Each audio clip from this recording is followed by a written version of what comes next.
Hi guys, I'm Bri. And I'm Alli. This is Offscript. If you think about it, books are potential scripts for movies.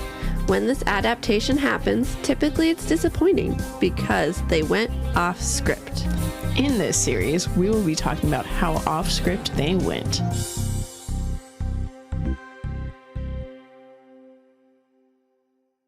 Hello everyone, And welcome to Off Script, a podcast where we compare books to their movies. Yes, we do.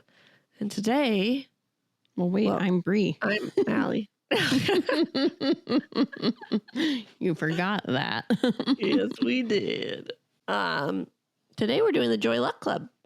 Yeah, which is actually this is an iconic 90s movie. I know, and I had never heard of it, and I thought it was newer. When we started. No, Yeah. I knew it was a 90s film, and I knew that it was one that, when people found out you didn't watch it, they were kind of like, what? Even though it's everyone apparently on a top watch list. I'll get it to that. is, which I think is hilarious because everyone at the nerd party was like, oh, why are you covering I know. that? Because it's on the top watch list. I know. And Becca requested it. Well, she kind of requested it. She bought me the book for Christmas. And so I was like, you know what? We'll do this. Is you saying she requested it? Yes. You want me to paint our picture? Yes. Apparently you got a good one. Oh, Jesus. Okay. So Alli and I are not in the same room. We are doing I almost said remote recording. We're not doing that. We're doing Zoom, even though it's not on Zoom. Anyways, I get home from work and I was like, I got to take care of Loki. Let me do that. And then I'll get on. Take care of Loki, feed him, clean his litter box. I'm like, cool, I can get on. Well, after Loki eats, he always has to use the bathroom. Okay. Mm-hmm. It's like clockwork because I've also realized he doesn't go to the bathroom when I'm not here. So it's like he holds it. And then once I'm here, he's like, ooh, I can go to the bathroom. So he goes to the bathroom. He uses the litter box. He jumps out. And then he started scraping his butt on the floor. And I was no. The last time he did that, it was because he had a little piece stuck on him that ended up falling, but it was still gross for him. So he did that. So I go and look. Actually, no. What did I do? I went over to him and he stood up right away. And I was like, well, I don't see a piece of poop just chilling here. What's going on? So then I walked over to the front litter box and Loki has the smelliest poops I've ever had a cat poop. It's gross. And I could smell it even with him having covered it up. And I was like, okay, so he did go poop. Whatever. Then as I'm walking down the hall, I realized this little dude freaking scraped his butt all along my hallway and corner. And there was poop smeared on my floor. Oh my gosh. Yeah. So I was like, wait a minute. How is this even possible? Loki's thinking I'm playing with him as I'm trying to get this figured out. He had poop stuck on his tail. So I had to clean his tail. And do you know how hard it is to clean a cat's tail? Especially if it were on the top part, easy breezy. The fact that I had to get it from the underneath was a pain in the ass. And then, not to be gross or anything, but it was dried. I don't even know because I'm like, dude, you just pooped. But it was dried up and clumped in his fur on his tail. Our so I'm listeners are this is not the picture I wanted. But I was sitting there and this poor dude, I'm trying to wipe it off. It's not working. I had to freaking put his tail under water. I had to use a little shampoo that I got for him. Oh my gosh. This is a pain in the butt. And now I'm 10 minutes late when I told Alli I was about to be on. I was wondering. I was like, she said she was just getting on. I haven't heard anything yet. Yeah. No, it's literally because Loki did that. Oh my gosh. Yeah. That's so funny. I know. And I was like, I could either text her and tell her or have that be our painting. And now when we get done with this, I have to fucking mop my floors. I wiped it with a little Clorox wipe, but just for my sake, I'm like, nope, I need to freaking clean. Walking around with your bare feet, stepping on cat poop. Yeah. Thankfully I'm in socks, but Either way, I don't even want to be stepping in cat poop in my socks. Right. Exactly. All I could think as I was sitting there cleaning his tail, because at first I like got it kind of off, and then I was like, maybe it'll just like come off later or whatever. Like I got the majority of it off. It looks fine. And then I was like, you let this fucker sleep with you, and you're going to let him sleep in your bed with poop on his tail? Oh my gosh. That's really what took me forever. Because I was like, nope. That's fair.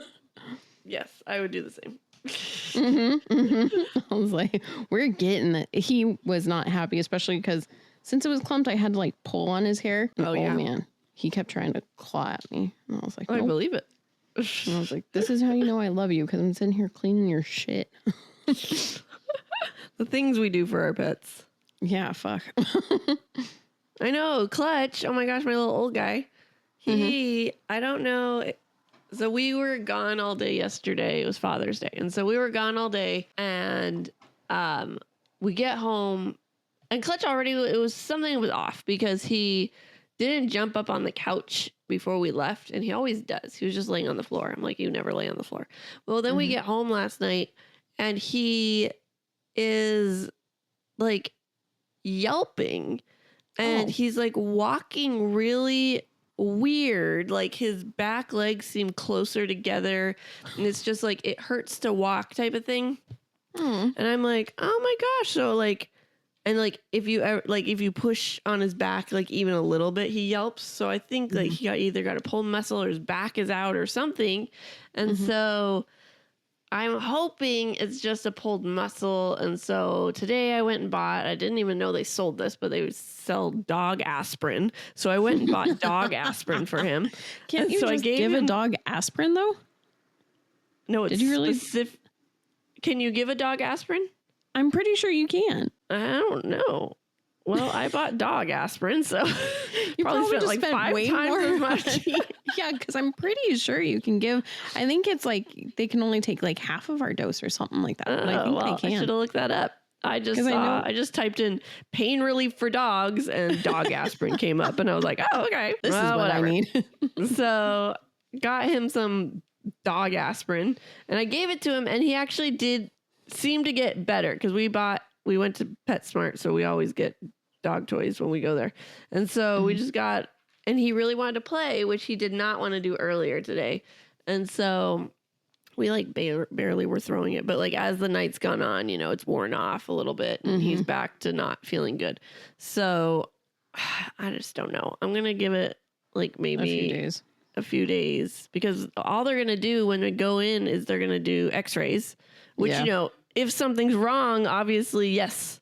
Great. But if nothing's But for wrong, them to be like, okay, we did x-rays, it looks fine, he just pulled a muscle. And I'd be like, they'd be like, give me $300. I'll be like, well. Yeah.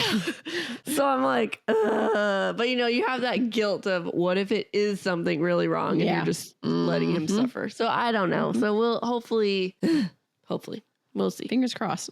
Yes. Because man, freaking pets are expensive. God damn it. Yeah, they are.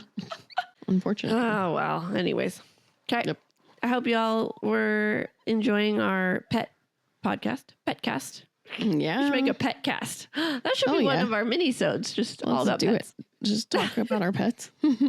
I feel like we do that already. I know we do. We don't even need a mini-sode for that. Every actual episode. Yeah. Okay, shall we start? Let's. Okay, so we have the Joy Luck Club today, and our synopsis is the lives of 4 Chinese immigrant mothers and their daughters in San Francisco. Yep. Our author is Amy Tan, director Wayne Wang, screenplay writer Amy Tan and Ron Bass, and audiobook reader was Gwendolyn Yo. I liked her a lot. I liked all the accents she did. She was kind of dry for me sometimes. And so sometimes it was hard for me, but I liked all the voices she was doing. I thought she did really good. Yeah. I know, like a lot of the times I forgot that it was just her. Like she very slightly switched her voice, even for between the different character. Yeah. But like, she did good. I liked her. We have the book came out in 1989 and the movie September 8th, 1993. That's 4-year difference. Oh, wow. Yeah. That's what's crazy to me is like Why do I feel like movies that came out in the 90s that were adapted have a much larger difference Gaps. in when they were made? I know. Yeah. This is the first one where I'm like, oh, actually, no, that was pretty quick turnaround. It was. Mm-hmm. All right. So what did you do first? I read it first. I watched it first. Yep. Yeah, you did. Uh-huh. And what are our thoughts? I liked it. I think it was a good story because, like, it showed all the different generational traumas and then how that gets passed on to the kids. Uh-huh. Yeah, I agree. I thought it was good. I thought it was very insightful in Into their culture. Their culture, yeah. It was very cool. Agreed. And why did we pick it? Because Rebecca gave me the book for Christmas. And so we And we claimed needed that was her choice. Yeah. Yeah. Well, it was like, that was one of the last books that I had assigned because I was waiting for other people to request them and we weren't getting requests in. So I was like, all right, here. Well, that works. That's why I claimed it. Why did she get you this book? Because Offscript, she knew that really? we did this podcast. Yeah. And so, like, she tried to get me 2 books that we could do for Offscript. And one of them was a book that I already had and that we had already covered. And so she was like, you would ask me that. I'm sorry. This was like 2 years ago. Dying to know. Yeah, I can't remember. All right. It was one that we had done recently 2 years ago. Oh. Anyways, so when I opened it, she was like, and she told me, she was like, I figured for Offscript. I was like, yeah, you're right. That's a good choice. Good choice. And then she asked me if I hadn't seen it. And I was like, nope. And she's like, how have you not seen this movie? Oh, how funny. Yeah. All right. She's like, almost 10 years younger than us. Yeah, and she's seen it. And is surprised that I had it. That's funny. Yeah. Okay. So I got some Allie super fun facts for you. Woo. Okay. So, number 1, Amy Tan was not involved in the casting process, but she generally approved of all the casting choices, except for France, yep, Nguyen. She was Ying Ying Nguyen. Oh. Tan was adamant that the film have an ensemble cast and that felt like Nguyen's Hollywood/Broadway reputation would take away from the rest of the cast, including the veteran actors like Lisa Liu. So they did not get along on set, especially because Tan had Nguyen's best moment of acting cut from the film so she wouldn't win an Academy Award. Oh, that's some shade. I know, that's some right? Shit. Oh, Like, man. why? That's so she wouldn't insane. outshine. That's exactly why. It's so rude. That's insane. Not bananas. I mean, I get why she wanted it to have the ensemble cast feel, but I mean, it did. Like, watching it now, it did. I know. I didn't know she was more famous than the rest of them. I didn't either. I mean, I kind of could feel like it because she had the most screen time or like the most dialogue. Like even some things where I was like, you didn't say that in the book, but you got that line. Oh, yeah. But other than that. Mm-hmm. Number 2, included among the America's Film Institute 1998 list of the 400 movies nominated for the top 100 greatest movies, American movies. So, wow. It's an important movie, apparently. And we've now seen it. Yes. Number 3, the conscious choice to include voiceover narration was to compress as many details as possible from the original novel into the film without changing the overall plot. I mean, they got your sense. Internal monologue. They did. But I mean, could you fucking imagine the story without it? No, like how would they even do it? Yeah. The majority of this book is internal monologue. It all is, yeah. Yeah. So what are they going to do? Nah, we're not going to have a narrator. Let's just show it. Yeah, right? Oh, man. Su Ying Lee, who played the matchmaker in the film and worked as a culture consultant on set, was tragically killed in a car accident in Oakland, California on April 28th, 1993. The film was theatrically released 5 months later and dedicated in her memory. Oh, that's sweet. That's sad. I know. That's really sad. And last one, Amy Tan watched the rough cut of the film in April 1993 and was so emotionally moved by what she had watched that she cried. Wow, that's sweet. I know, it's so good when Which is like, well, except for here's the funny thing, Allie. She wrote it though. I know. So you would think she would know that it would be fine. Yeah. So why is she crying over this? I'm so proud of my work. Damn, I adapted that good. All right. Shall we start? Let's do it. So the way this book and movie kind of were, specifically book, was that each chapter was a different either mom or daughter.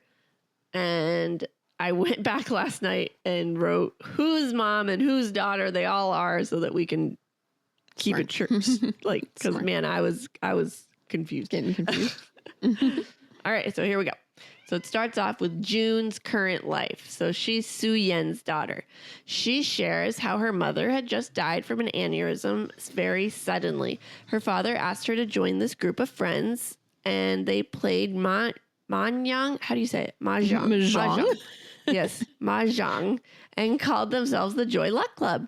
We get backstory on her mother, and she told her this story about her life in China. It was during the war, and she had 2 babies, and she was very depressed.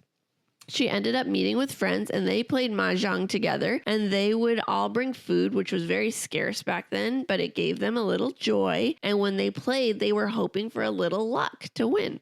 So when she finally moved to America, she joined a church and met new friends who are all in this book. And she created the Joy Luck Club in America. June didn't like this game very much, and she tried to leave, but all her aunties said, "Hold on, we have something to tell you." They had found her twin sisters, and they gave June money to go to Hong Kong to tell them about her mother, or their mother. Mm-hmm. Why in the movie do they keep it a secret? Like this whole time they keep telling June, "Oh yeah, they know that your mother passed. Oh yeah, they know that your mother passed." Right. I was like, so June's like going into this like, "Oh, I'm just going to meet my siblings," not racking her brain, like, because basically once she realizes she's going, she's like, "Oh my God, how am I going to tell my sisters who I've never even met before that our mother is dead?" Right. So I thought that was weird. Also, in the book, they not only are mahjong players, but they also bet on stocks and like watch the Dow. And it was because June's mom was too good at mahjong, so they wanted something that was a little bit more luck involved before they played their mahjong game. And also a tiny little fact that's like, do I really need to say this? But guess what? I'm going to. In the book, they don't start playing mahjong until midnight. In the movie, it's like she shows up and they're like, "Cool, let's go." Oh, yeah, that's true. Mm-hmm. They like specifically wait until a certain time to play it. Mm-hmm. But this too, in the movie, the Joy Luck Club thing was really like her going away party rather than like the thing that just meets up once a month or whatever. It was like the part of the funeral.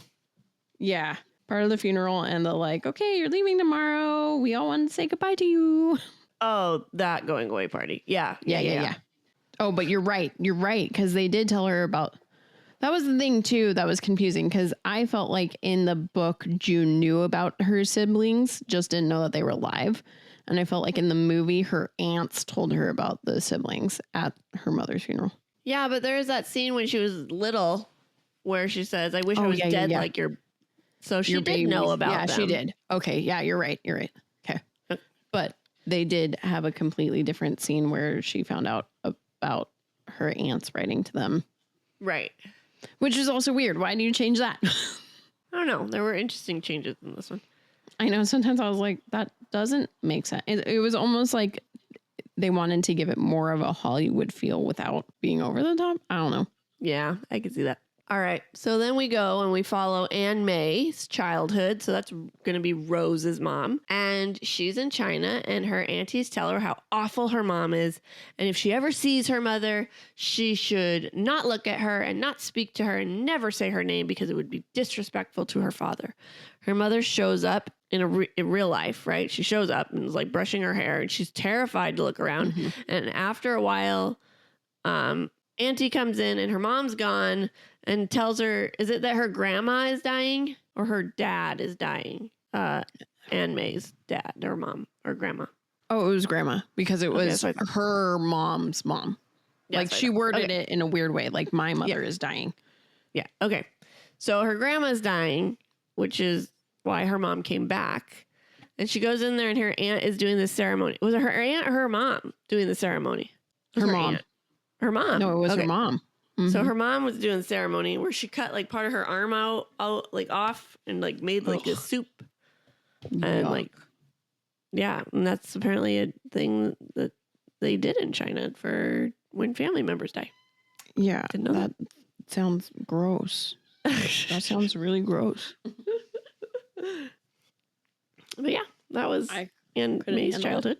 But yeah, that happens in the movie too. So then we have Lindo's childhood, and this is Waverly's mom. No. She got married at an arranged marriage, and she was devastated that her mom did this. At the wedding ceremony, she ended up blowing out the end of the ceremonial candle, which was, if it burns all night, they have true love forever. And she grew to think that she loved him and grew to think she loved the family. And she would do anything and everything she could to be the perfect wife and perfect daughter-in-law. But her mother-in-law was just awful. And finally, one day she smacked her and said, "Give me a grandson." So she wasn't able to give her a grandson because her husband, like, they are basically brother sister. That's how they act. Like, so they've never slept together or anything. And so she decided to finally come up with this trick to get out of the marriage. She made up this dream she had where she had seen some ancestor tell her that if she stays in the marriage, her husband will die. And she gave these 3 signs about a black spot that will eat this man up. And it's like a mole that's been on her husband. Her teeth will start falling out. She shows her teeth, and like one fell out when she was way younger, but now she has a hole in her mouth. And that the servant girl is pregnant, and sure enough, she is. And so the mother-in-law is like, "Get out, oh!" And then gets mad at the matchmaker because she matched them up for money. Yeah, that happens, and I was kind of glad to see it in the book or in the movie because it showed how young they were when they were arranged to be married. To be married. And I liked that because it took me a while to realize that her husband wasn't sleeping with her. I was like, damn, grandma just being a bitch. And then I was like, oh, I get it. And the husband's telling lies. Yeah. So it was kind of nice to see that they were kids because then it made they were like sense. 16. Yeah, it was. Yeah. He looked like he was freaking 9. He did. He looked so tiny. Yeah. Oh. Yeah. Yuck. But that happened. So then we keep going, and now it's Ying Ying's childhood, who's Lena's mom. And she was going to the moon ceremony with her family, and they were at the ceremony, and she ended up falling out of the boat and getting lost. She was crying, and she was found by some fishermen who brought her to shore. And there was the moon lady, and she did her little song and then asked for monetary donations, and you'd get your wish granted. And of course, everybody's like, "Oh yeah, okay." So then they leave when they have to pay for something. But this Ying Ying went up, and the closer she got, she discovered it was actually a man, not a woman, doing the moon ceremony. And her wish, she still had a wish, and it was to be found. And she was. I don't remember that at all in the movie. I don't think that happened in the movie. No, and now what's funny is I thought they had gotten everyone's story spot on, and so now I can't remember maybe what hers was. This is the... Oh, no, she would have been a child. I was going to say, maybe this is the A+ acting that they cut out. Oh. Just a whole entire story. No, is this the one whose mom ended up killing a baby? Yeah, but that's later. So maybe that's why. So maybe they just cut this part out. But they left the rest of her story in. Yeah, that would make sense because they didn't need this part of her story. No, because it was really pointless, honestly. I agree. It was like at that point in the book, I had felt like everyone's story had this big, like, insane moment where you were like, holy fuck, how did you survive? Like, this is why you are a part of the Joy Luck Club, and this is why you're the daughter of the person in the Joy Luck Club or whatever. And then this story came, and I was like, there was no, what? Where's your big story? Oh, that's so funny. All right. So then we get Waverly's childhood. So she's Lindo's daughter. So now we're with the daughters. So Waverly is awesome at chess. For church Christmas party one year, her brothers had gotten this old chess set and she had begged to play it. After a while, she got really good at it, but her brother stopped playing with her because she kept beating them. And so she went down to the park and played with like the old men in the park. And eventually she got into competitions. And her mother was so proud of her. She was showing her off to everybody around. And Waverly snapped at her and said, I wish you wouldn't do that, and ran off. And when she got home, her mother was pissed. But she ignored her. Yes, that does happen in the movie. Now we have Lena's childhood, who's Ying Ying's daughter. Her mom speaks very little English, and her dad keeps encouraging to learn it because he doesn't know Chinese because he's American. And they're moving through life, and finally they think they're moving up in the world, but they actually moved to a pretty shady part of town. And they were out at the store one day, and this guy started like awkwardly hitting and catcalling Lena, and Lena's little. And the mom held onto her hand and they walked past, but something seemed off after that. She kept rearranging the house and it just was, something was weird. And dad said, don't worry about it. She's nesting. And sure enough, one day there was a crib in Lena's room and her mom was pregnant, but she never seemed overjoyed about it. Something always seemed wrong. And then there came this time when she had a nightmare about the baby, and the baby ended up dying. And Ying Ying was a wreck after that for a very long time. There were these neighbors that Lena had kept listening to through the walls, and it sounded like this girl was getting beat every night. And one day, this neighbor knocked on her door and explained that, hey, my mom thinks we're fighting, and she said not to come back, but I'm just going to sneak in my room through your fire escape. And Lena's like, what is happening right now? But after that, she heard the daughter through the wall very differently than she had before. So here's the difference. Because Lena is alive when the baby dies. No. Whereas, there's more. This is Lena's childhood. Ying Ying's like adulthood or whatever. She kills the baby then. That's when we should have done a trigger warning. Yeah, absolutely. There is a child death in this. Yes. As we have said. Fucking late. There's actually a couple children's deaths in this. Yeah, there are actually. Oh, shoot. Well, this whole part doesn't really happen. I don't think this happens at all either. No, it doesn't. Just cutting out Lena and Ying Ying all together. All right, so we're learning about Rose's current life. This is Anne May's daughter. She is telling her mom that she's getting divorced. And we learn the story about how she had met this guy in school and they kind of were dating. And he brought her to a work function, and his parents are there, and he introduced her as his girlfriend.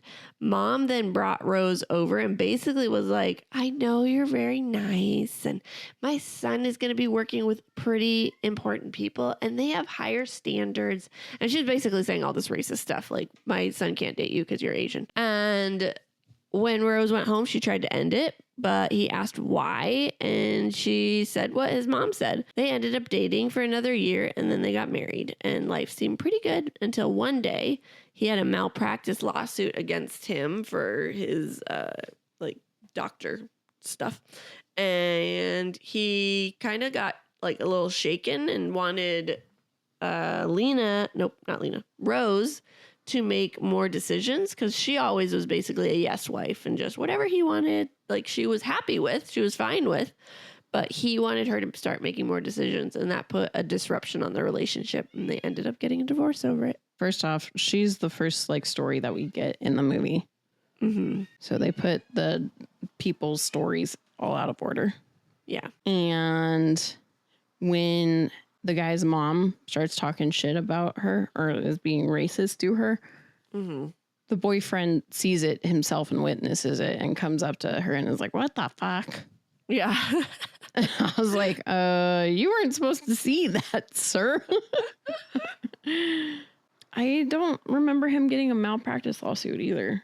I think they just kind of got divorced because she could tell that he wasn't in it like he used to be. I think he did get the lawsuit. I think this part was right. He just ended up getting all like in his head, and they ended up, he wanted her to make more decisions and everything. Yeah. But he also wasn't into it anymore. Like because we'll find out later why. Yeah. All right. So we're at Rose's childhood now. So that was her current life. Yes. So this is her childhood. They were at the beach and her mom instructed her to watch out for her 3 brothers, just like her sisters used to watch out for her. And as she's watching her little brothers go and play in the water, and one little brother goes and plays in the water, the other 2 brothers start having a sand fight. She goes to stop the sand fight and looks up to see her little brother fall into the water, and he's gone. She freezes because she doesn't know what to do, and eventually the family all notice and run to his aid, but he is gone. Search and rescue could not find him, and they were all sent home. The next morning, Anne May took Rose to the beach again to find Bing, and they did this ritual because she needed the water dragon to forgive her and let go of her son. Many times she thought she saw him, but it wasn't him. And eventually she realized it wouldn't work, and they went home very sad and upset. I don't remember that in the movie. Do you? I don't remember that either. All right, good. I don't think that was in the movie at all. No, I feel like I would have made a video about that one. Yeah. Wow, that's hilarious. I thought that I had remembered the book pretty well when I watched the movie. When I watched the movie, I was like, damn, they did this very good.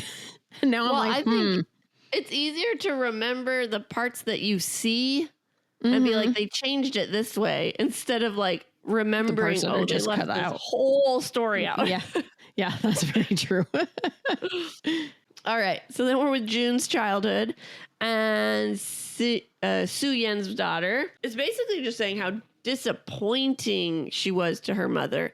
And her mom had always had, her mom had always planned for June to be famous and rich and a genius. Well, that didn't work out. She tried lots of things, and finally she found piano, and June's piano teacher was deaf, so she didn't really care, and so she just did whatever. And Auntie Lindo kept bragging about how her daughter was amazing at chess. And they went to a talent show, and June did not really practice for it. She ended up making many mistakes, and she was getting more and more anxious and embarrassed. Her mom didn't really talk to her about it again until the next day when she said it's time for piano. And June shouted no, and that she hated her and wished she was dead, referring to the other babies back in China. And time went on. They didn't speak about the piano again. But one day she offered it to her for her 30th birthday gift, and June took that as a peace and forgiveness gift. So that part happens in the movie except for the 30th birthday gift. So we're at Lena's childhood. She's Ying Ying's daughter, and her mom could pretty much see the future with every bad thing that would happen to their family. So she had told Lena every meal, if she doesn't eat all of the rice, it puts craters in her future husband's face, and she's going to marry a very bad man. So Lena thought that she was going to marry this boy across the street because he was always mean to her. And so she was determined to make sure this didn't happen, but she ended up stopping eating instead and developed this anorexia eating disorder instead of eating all her food. And eventually this kid died of the measles. So she feels guilty like she did it. I don't think this happens either. No, this didn't happen. No. They left out the anorexia thing. Yep. Which is probably smart because I feel like, I know, right? Well, this one kind of makes sense because I feel like in the 90s, that's when anorexia was kind of an even bigger problem. So I think they probably didn't want to, glorify that in any way. So now we're at Lena's current life, and her mom was coming for a visit. Ying Ying was not very impressed with how much money they spent on their place. And Lena and her husband, Harold, are not getting along. Backstory on how her and Harold met is they used to work together and she convinced him to start his own restaurant design firm. And they always split everything right down the middle. They even keep track on the fridge of who bought what and who owes each other what to make it even. Ying Ying was not impressed and Lena felt pressured and eventually ended up calling Harold out. And she just didn't love him anymore. Yeah, this happens. Yeah. Mm-hmm.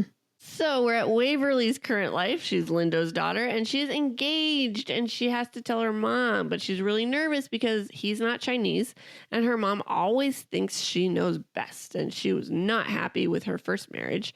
She actually even said things that made her marriage end because she got in Waverly's head.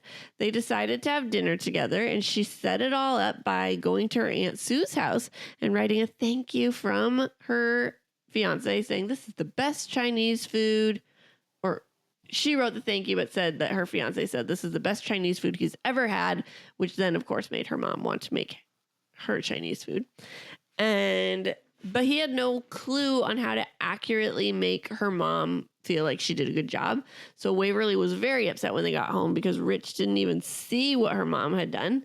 And the next morning when she went to her mother's to confront her about it, her mom's like, "I knew this whole time you were engaged. It's no big deal." And they ended up postponing their wedding, but only because they wanted to go to China for their honeymoon, and it's better to go in October. Yeah, essentially this happens, except for they don't want to go to China. Like, I don't remember them talking about going to China as their honeymoon. They postponed the wedding either, did they? Yeah. No, because essentially, basically, his relationship with her mom gets better. Yeah, that's what I thought. So I can't remember how it got better so quick, but it did. It did somehow. Yep. Mm-hmm. All right. So then we're at Rose's current life. She's Ann May's daughter. Ann May keeps trying to have her talk to Ted and try and work out her marriage, but Ann May asked if Ted was seeing someone, which Rose found hilarious. She goes home and she's just totally depressed, and Ted had sent her $10,000 in divorce papers. She had slept for days and looking after looking at the garden that he loves so much, and he started to neglect.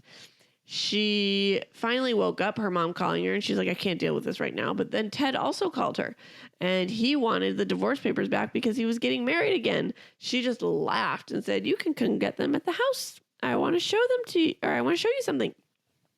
She showed him the garden and then gave him divorce papers and said, "I'm not signing because I'm claiming the house." And he's like, "You can't do that." And she's like, "My lawyer and I will get it." In the movie, doesn't she sign the papers, but she says, "The house is mine," though? I don't remember. I know that she wants the house and she tells him she's getting it, but I don't remember if she signs papers or not. I know. I don't. If she didn't, they didn't show that clearly because she hands him the paperwork back and says like, "I'm taking the house though," or something like that. Uh-huh. Okay. And there's also like her mom never told her that he was sleeping with someone else, and she just kind of immediately knew that he was cheating on her. Yeah. And she was like, "What's her name?" And he's like, "Will that even make it better?" All right. So now we're at June's adulthood. So not current life, but older. And she took off Chinese New Year and went shopping with her mom. And they went and got crab. But they got one of the crab had a broken leg or torn off leg, and that's bad luck. So Su Yen got an extra, but in reality, it wasn't an extra because there were 11 people, and one was just a child, so she didn't count her. But of course, Waverly gave her daughter a whole crab, and so all the crab was passed around. There were 2 left, and it was for June and her mom, and one of them was the dead crab from the broken leg crab. And June tried to take it, but her mom didn't let her because it was bad luck. At dinner, Waverly said some snide comment to June about her haircut and not being able to afford Waverly's hairstylist. And June made a comment about how if her firm had paid her for the work she had done, maybe she could. And it turns out they didn't like the work she did with whatever it was, so they weren't going to pay her. And this was in June's head the rest of the night. But her mom talked to her later and made her feel better and gave her a jade necklace. This part does not happen in the movie. She gives the jade necklace because, like, they have this heartfelt moment where June's like, or no, her mom says something about the hope that she carries in her necklace. Oh, wait, her dad gave it to her. Oh, yeah. Her dad gave her the necklace and is like, your mom carried her hope for her daughters in this necklace. Now it's got my hope in it too. And now it's yours. I need you to take that with you to your siblings at the end of the movie. But this whole part does not happen in the movie. All right. So then we got Anne May's childhood. And that's Rose's mom. And she grew up in China. And this is the one where her aunt or her mom came in and everybody's like, she's horrible. Don't look at her. She grew up in China and her mom was leaving her uncle's house and they were just screaming at her that she was being shameful. And she told her daughter that she could come too. And her daughter did. Anne May came. And they ended up going to the house like it was like a mansion. And her mother was the fourth wife. It was wonderful at first, but then a fifth wife came along. And during the night, often Anne May had to go into another person's room when the husband came in to do the yuck. And the second wife gave her some jewelry. And later that day, her mom took it and broke it and said, you cannot be bought for this little. And her mom finally had enough of all of this and shared her unhappiness and said that they are going to move into a house of their own. I think it's one of the servant girls told Anne May about how the man of the house had at the beginning, oh my gosh, we should have done a trigger warning for this too. Yeah, you should have. Gosh, had raped her mom and she ended up having a son. The second wife, though, throws fits and fakes suicide. So it's, oh, woe is me. And eventually she claimed Anne May's mom's son as hers. And 3 days before the Lunar New Year, Anne May's mom did, oh my gosh, should have done this too. Gosh. She committed suicide to give her daughter a better life. So this happens except for the baby, the son. And it's Anne May's mom is the one who was raped in the movie. And then she was the one who killed herself. Because it was basically. That was who it was in the story too. Oh, sorry. How it was just written had me thoroughly confused. But there was no baby. There was no baby. She didn't have a kid. It was more so like she committed suicide because she felt less than, or like her, not her innocence had been taken away, but like she was, dirty for what had happened to her. All right. So then we go to Ying Ying's adult life. So Lena's mom, and she married this awful man. So she's still in China, but she's adult now. And soon she got pregnant with a boy, but this guy started stepping out on her. So she performed an at-home abortion. Oh my gosh, another trigger.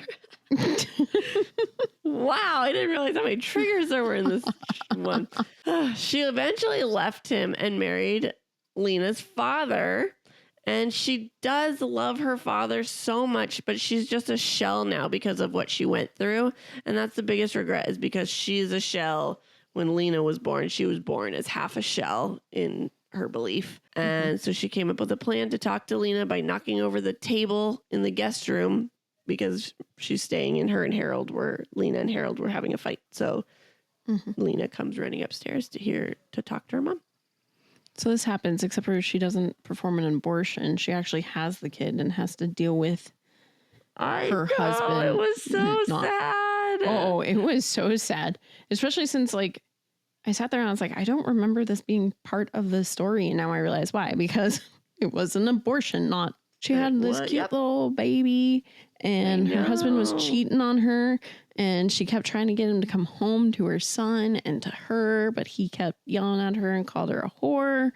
And then one day she was giving the baby a bath and then just let the baby slip into the water. It was very sad. Mm-hmm. Oh, well. Oh, well. Oh, well. What do I say? I don't know what to say to that. Okay, let's just keep going. So then we're at Lindo's adult life, who's Waverly's mom.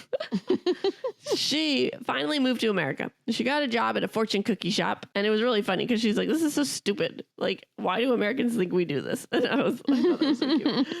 And so eventually she met Anne May there, and Anne May introduced her to her now husband, and they kind of set them up to propose by giving him a fortune cookie that said a message to end up him proposing. And then she explained how she named all her children, and she just always wanted the best for Waverly. I thought that was so cute when she explained how she named her kids. I know, it was cute. This doesn't happen in the movie. No. So we're at June's current life, Soo Yen's daughter, and she was really nervous to go see her sisters. Her aunt had messaged the sisters pretending to be Soo Yen, writing back. And so they think she's alive. And on the way to China, she kept imagining how upset they were going to be when it was just her showing up. And she asked her father why her mom abandoned her sisters. And Soo Yen's adult life, we learned that turns out that it was because she was dying. She was trying to run away from the war. The Japanese were in China during whatever war. World War II? I don't know. I think it was. Okay. And yeah, so they kept talking about the Germans. Okay. So she wrote a message on these pictures saying, please take care of my baby. She left jewels to help pay for them. And she said, please come back here and I will give you a reward in however long and when it's safe. And in the hospital, she kind of was going a little crazy because she thought she was going to die. And now she is alive and it's too late to go back for her babies. And that's where she met June's dad. And they eventually went back to this area and the families never came. But finally they did come, but it had been years and years. And Soo Yen and her husband had already moved away. And they were living in the States. And she messaged her friends at home saying, please find my babies. And eventually, after she died, one of her friends found them. Oh, and June's current life. You might as well just finish it. Yep, back to June. When June got there, she saw the twins, and they were just so happy to find out that, oh my gosh, June, hi, you're our sister. And sure, we're sad about mom, but you're our sister. So, like, in the movie, the weird thing is it's like June's going there to move to China. Whereas in the book, she's just visiting. And she's even visiting with her dad. Like, her dad got to go and see his old sister and stuff that he hasn't seen in forever. And, like, she got to go hang out with her family there. And she was like, dang it, I didn't get a picture of the exact moment that they got to re-meet. And then I thought it was sweet because then when June meets her siblings, her dad's on it and gets that first initial picture. And I was like, oh, cute. She wanted it for him, but he didn't. Yeah. And then also, that the rest of that pretty much happens. Okay. Yep. Yeah. I was just sad that she didn't go with her dad. I was like, wait, she's like moving there. So cute. I know. And then like the sisters are like, we're so glad to have you. Now we can all be together as one or something like that. I was like, oh, you're just keeping her there for now. Like, I know. It's a whole life in America. And you're like, nope, you're here. She's like, I came to like replace her or something like that. That was it. That was it. Yeah. I was like, that was weird. No, you didn't. Okay. Oh, well. And that's it. And then we got some cast. Yeah. Are we ready? Yes. Okay. So we got 62 people were cast for this movie. Oh, man. They're all Chinese names. You guys, I'm so sorry. I'm about to butcher all of them. All right. Q Chin played Soo Yen. She did good. Sai Chin played Lindo. She's the one I recognized out of all the parents. I didn't even recognize the famous one. I didn't recognize any of the parents. Oh, I recognized her. I don't remember from what, though. She's fine. France Nguyen played Ying Ying. She did good, but I wish her other parts weren't cut out. No. I know. That's hilarious. Yep. Lisa Liu played Anne May. I think she did good. Yeah. Ming Na Wen played June. She did really good. I liked her a lot. She's Mulan. I loved her. Tamilyn Tomita played Waverly. She did really good. I liked her a lot. I liked her a lot too. Lauren Tom played Lena. I loved her. I know. Like 2 scenes in, I sat there and I was like, you sound an awful lot like Julie from Friends, but you look so different. And then I pulled it up and I was like, oh my God, you are Julie from Friends. I know. I did the same thing. Oh my gosh. Rosalind Chow played Rose. Oh, that's cute. I know. That is cute. Yeah, she did good. Yep. All right. Is the theme of the book and the movie the same? Yeah. Yep. Mm-hmm. Do the characters stay true? I mean, apart from missing kind of huge plot points, yeah. Yep. And what do you prefer? This one is actually really hard for me because I was just thinking about it. And my initial reaction is to say the movie. But I wish the movie had all the stuff that it cut out of the book, you know? But I like how the movie did it. So I think I'm movie. But it's weird because it's like I'm choosing movie with the like, man, I wish they did everything that was in the book though. Right. Mm-hmm. I know.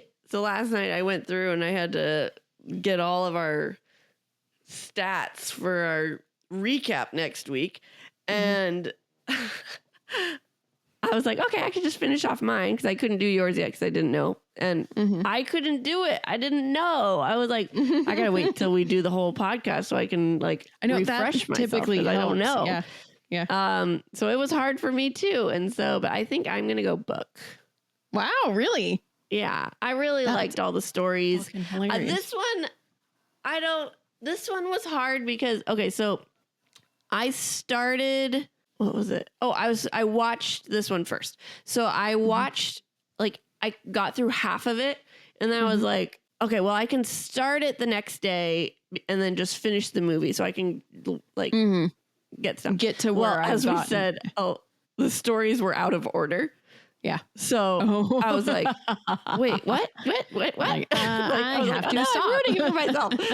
But it weirdly helped certain areas watching it first because I'm like, okay, yeah, I remember that's person's mom, that's that person's daughter. But at the same time, while watching it, I was like, wait, who is that? Like, wait, who are all these people? And so I think now watching it once and reading it once, and even after last night going through my notes and full on, this is this person's daughter, this is this person's mother, knowing all that, I kind of want to either, both rewatch and reread it so that my brain can be like, oh, yeah, okay, yeah. Well, you know what's really fucking funny? Part of why I like the movie more is because I had gotten lost with who was who in the book. And so seeing it, I sat there and I was like, oh, I remember that story. And I know that you're the mom of the girl that's going through this. And so like it helped me piece the puzzle together. Right. So I think going back and watching it now, I might like the movie more. But from the one, I picked the book. But probably going rewatching it, I might like the movie more because I will understand who everybody is. But watching it the first time without reading it, I did not understand who everyone was. Oh, I bet not. I bet not. So, yeah. But yeah. Okay. So cool. You're I'm movie in your book. Movie and I'm book. All right. I don't think we've ever had that happen yet, where we've both done the opposite thing and then we've both picked the opposite. Usually, right. I don't think so. We both will lean one way or the other, even when we do different ones. No, yeah, that's funny. Awesome. Cool. All right. Would you recommend it? Yeah, I would. I think it's cute. Yeah, it's enjoyable. All right. We have a sneak peek for you.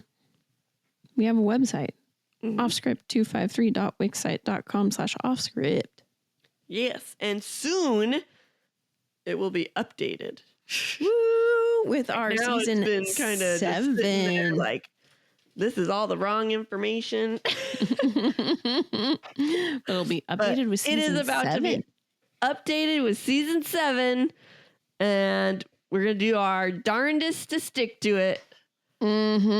We'll see. I mean, I'm feeling pretty confident already.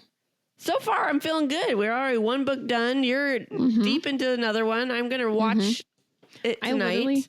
I only have an hour left of Fight Club. So how long is it? It's 5 hours. Oh my gosh, we're going to power through. Piece of cake. Yeah. So I'm digging out my yard right now for the fire pit area. Oh, yeah. Yeah. And so I just listened to all of Children of Men today, just digging away. Yeah, I'm about to. All right, let's do it. Yeah, we got this. And then, and I wanted to say on the website, you can rate, subscribe, review, but you can also, there's a link to our YouTube account because you guys, we post our reels and our TikToks, and those are about 1.5 to 2 minute long videos. Our YouTube account has all of our reaction videos in length. So they could be like 7 minutes long. Like there's a big chunk that doesn't get posted on TikTok. So if you want to go see the full thing, go to our Check YouTube. it out. They're quite entertaining. They are. We're also going to start vlogging some random shit. We're going to try. Yes, we will. Yeah. And yeah. Okay, so then we have a mini-sode for you, but it's our recap. That's what's coming out Wednesday. All right. Okay, we're done. Season 6 is done. That feels great. And again, reminder, if your book did not get read this season, we have it scheduled for September. Yes, we do. So it's coming. It's coming. It is coming. We promise. Yes. And yeah, other than that, I mean, that's what I got. That's what we got for you. Yeah, that is. Okay. All right. So come stay tuned in a couple days for the recap of the whole. You know what was also weird this season, I think? We didn't have a which do we next season? We didn't have a series. So we didn't get to do a Offscript field trip for a series. Oh yeah, that is weird. You know what's funny? I don't think I have one for next season. Oh man, we'll have to figure something out then. Yeah, because next season, I think. Yeah, no, because we had to get the rest of our picks in September. Right. That's what I thought. And then it's Stephen King, and then kind of Christmassy, but not. Wow. But 2026, we start a series of unfortunate events. Ooh, I'm excited about that one. Me too, especially since they're 2 hours, 3 hours. Woohoo! Let's do it. All right. We're trying to help ourselves. Yes, we are. All right, y'all. With that, the Joy Luck Club went off script. You want to try that again? Yep. It's harder when we're not in the same room. It is, because you can't see that I'm for sure going to do it with you. I know, right? Yep. And with that, the Joy Luck Club went off script. Bye. Bye. That one was good. What are you talking about? You were behind me on my end. Were we on the same one on your end? Yeah, on my end, it sounded perfect. Oh, all right. Let's see how it sounds in post. Yep. All right. Thanks for sticking with us. We hope you enjoyed it. If you did, we would greatly appreciate it if you gave us 5 beautiful stars, reviewed, and subscribed. You can also follow us on Facebook at Offscript, on Instagram at Offscript Podcast 21, and on TikTok at Offscript_pod. Shoutouts to Madame Ashen Creations for our adorable logo art. And Adam Daniel for our incredible theme song. And to Creative Cinephile Productions for producing our podcast. See you next time.